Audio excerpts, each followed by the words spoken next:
You're listening to the Unshamed podcast. We talk about important topics that are culturally taboo when it comes to the female body, mind, and soul. We want to break down shame that surrounds these topics so that women can be empowered in their everyday lives. Make sure to like and subscribe and share this with your friends. Hello, guys, and welcome back to the Unshamed podcast. I'm Katie Edgman, and the Unshamed podcast is sponsored by Zoe Community. Zoe is an organization that wants to encourage women in crisis pregnancy and women who've actually experienced crisis pregnancy or termination or anything you can think of related to unplanned pregnancy.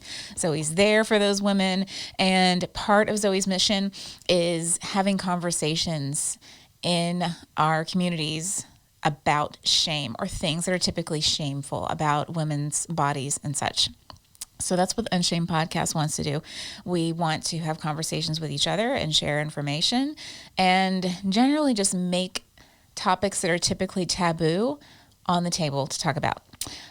Today, we're actually going to be talking about some contraceptive myths, things that seem completely plausible, things that seem like completely believable, but they're actually not true. So a little disclaimer. The whole idea about contraception is, for a lot of people, really controversial. It's something that, really we don't know a ton about. A lot of medical publications and even doctors and nurses out there could maybe give us the impression that it's cut and dry, that it's very simple, that we know all the information, it's just, that's it. But if you dig a little deeper, there's a lot of gray area when it comes to contraception. So I think the bottom line is this. Everyone has to take what I'm saying and all the other stuff that you hear out there with a grain of salt, and make sure to be cautious as you're walking about the internet looking at stuff, because people be crazy and they can put a lot of weird stuff on the internet. So make sure that the stuff that you're looking at comes from respected medical publications and not like, Yahoo Answers. You're not going to do that. You're too smart for that. But, just make sure you know like where you're looking. So it's not some weird conspiracy theory or something of that nature. Because it's easy for us to get swept up in things that sound really plausible, but just aren't. One of the reasons, and it's just one of the reasons why I feel like contraception could be a really good thing for women is because it can be a really useful tool for women who want to avoid getting a termination. Women who are sexually active, but don't want to have a baby, but also don't want to get a termination. There's a big group of you guys out there. So contraception can be extremely useful for you, and you need to know what works for you and what doesn't. And if something's not working for you, speak up, say something, because you deserve to be on something that definitely works for you. And there is something that works for you, I promise. As somebody who's counseled lots of women on their contraceptive options, you're not alone in having weird side effects or, finding it difficult to find something for you. But trust me, there is something out there for you, and you just need to find a doctor who will work with you to figure out what that is. So let's get into the myth busting of contraception. Oh boy, there's so many myths out there, but we're going to do a few. We're going to do 5. So myth number 1, hormonal contraception will mess up my cycle long term. Gosh, I heard this. I still hear it so many times, one big thing that I hear from women is, I'm just detoxing. I'm getting off of birth control for a little while to detox my body. You actually don't need to detox. You don't need to ever detox from anything. You have work, your liver, that's your detoxing organ. That does all the detoxing you'll ever need for your body. And yeah, with birth control, you don't need to detox ever from that. So fun fact for you, that's an extra myth thing. But this one, yeah, the fact that contraception will mess up my cycle long term is one that I've heard a lot, and one that I thought for a long time, until, I started reading up more on it and studying about it and that kind of thing. But your body is designed to adapt and bounce back after you have hormonal changes, even non-medical hormonal changes that you have. Your brain, it plays a major part in stimulating your ovaries to produce natural hormones. And your brain doesn't suddenly forget how to function. So if it's like if you had knitted for 5 years and then suddenly forgot how to do it, you don't just forget that kind of thing. Your brain will remember. One thing to note, though, there is the contraceptive shot, Depo, is notorious for taking a few more months, like a few months longer for your cycle to start back up again. But neither that nor any other hormonal method will mess up your body long term. So just put that to rest. Don't be afraid. If you've been on birth control for a really long time, you're still okay. Don't worry. Myth 2, hormonal contraception will give me cancer. That is a big one that I've heard, and a lot of women are really scared to take anything because they're worried about it giving them cancer.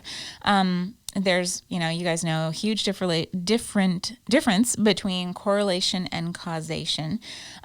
So while there is some evidence that some oral contraceptives can have a slight increased risk for breast cancer, there's also evidence that certain contraceptives can actually lower your risk for colorectal cancer, ovarian cancer, and endometrial cancer. So that's, everything that you take is always going to have a risk, or everything you don't take is going to have a risk. So you just have to weigh your risks and benefits for you. And each method out there has its own set of risks and benefits.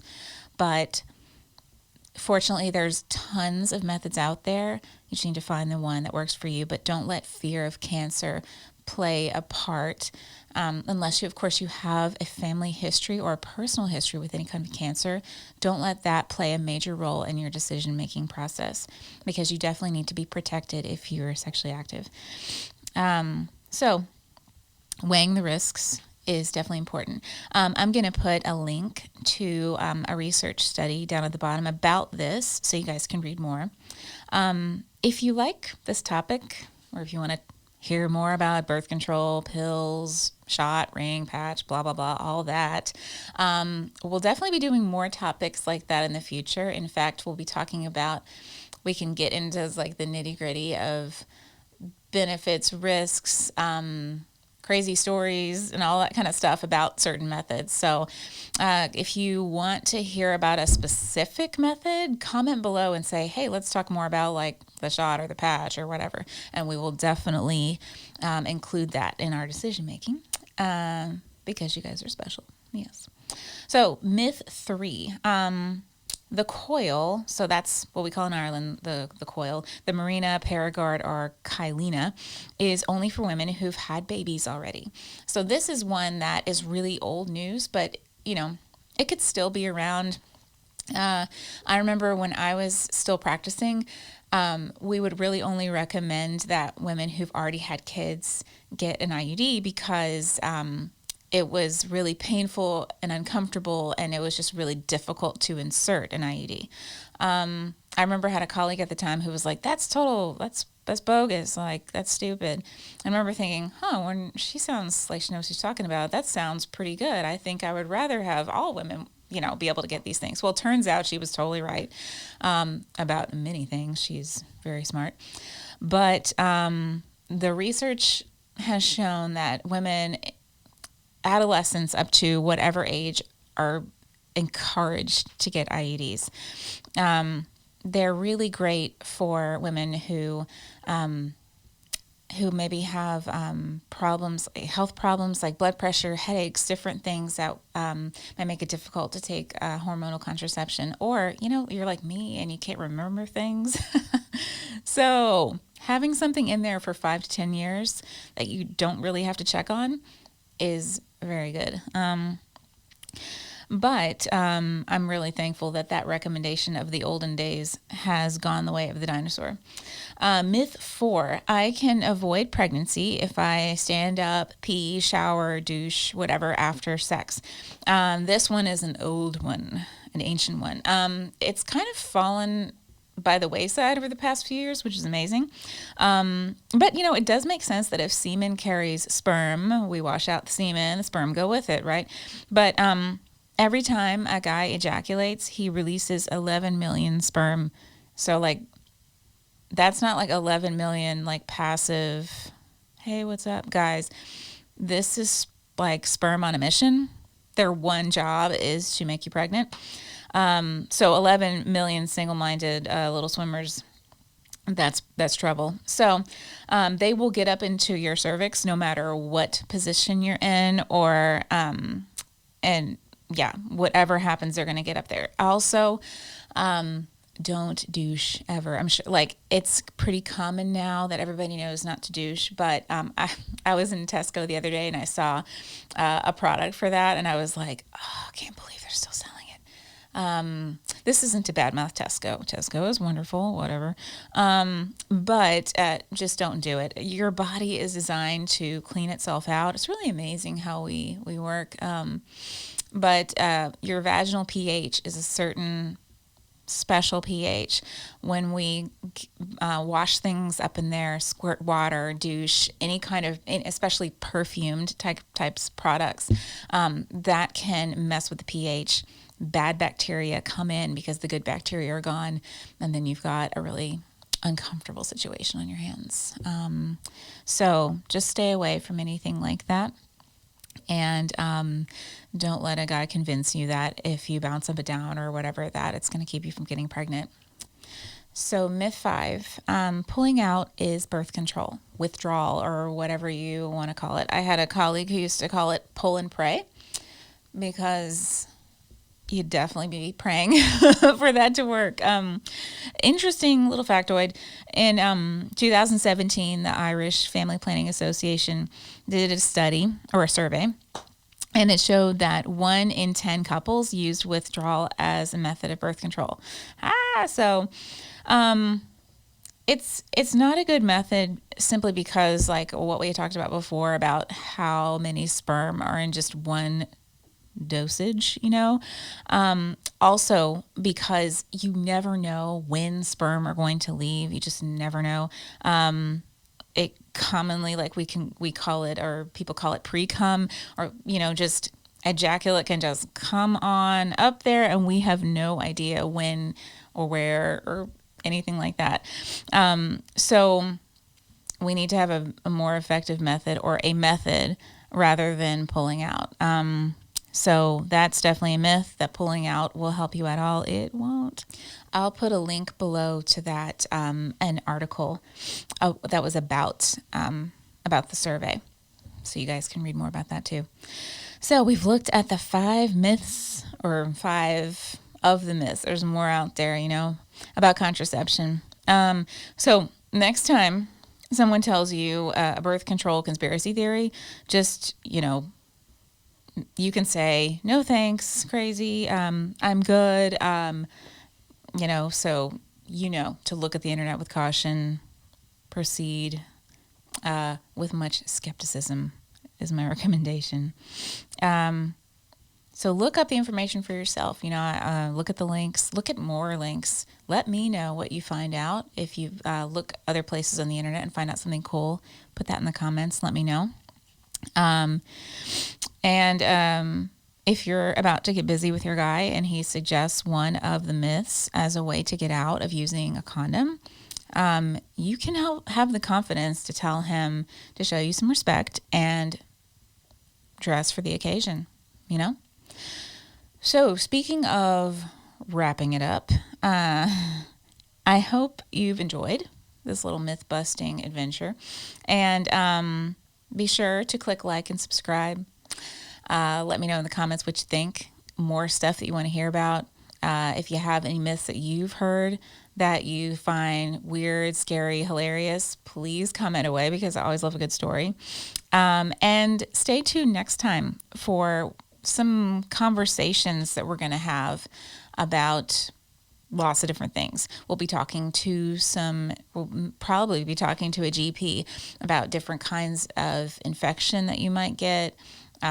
What are the different symptoms of what and when you should go to the GP and that kind of thing.